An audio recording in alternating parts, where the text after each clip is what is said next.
At kung meron silang question, ako po ay nagsabi na publicly na pag-ayos na po yung independent commission, voluntary na willing na botas na mauna na ma-audit. Ayoko lang po doon sa TRICOM namin sa House dahil hindi po patas ang laban doon.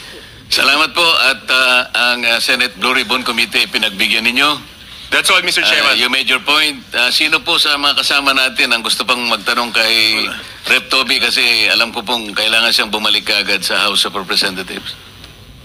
Maybe, Senator Mr. Chair. Bato, please. Thank you, Mr. Chairman. Just one question to Honorable Toby Tiangco. Sir, yung nabanggit mo kanina na around 17 billion na insertion for the GAA 2025, nasilip mo na rin ba yung GAA ng 2024, GAA ng 2023, wherein si Congressman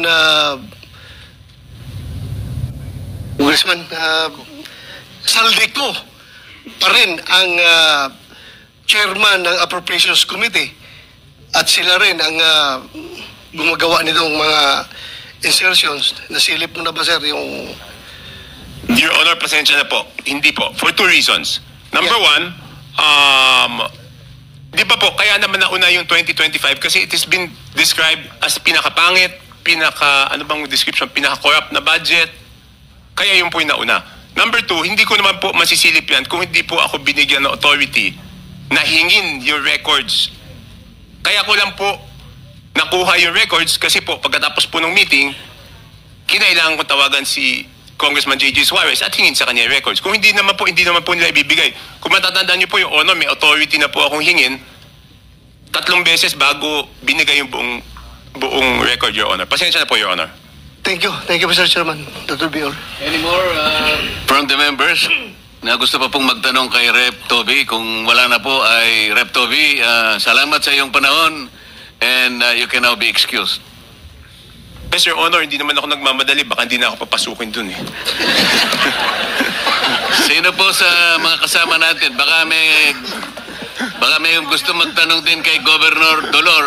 Governor, salamat din sa panahon mo. Alam ko na meron kang panghihinayang, kagaya na sinabi mo, nauwi pa nga sa panlulumo.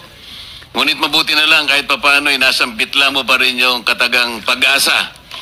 At alam kong kaya ka pumunta rito ay gusto mo ring maisaayos natin ang mga maraming mali na nagaganap po sa inyong probinsya.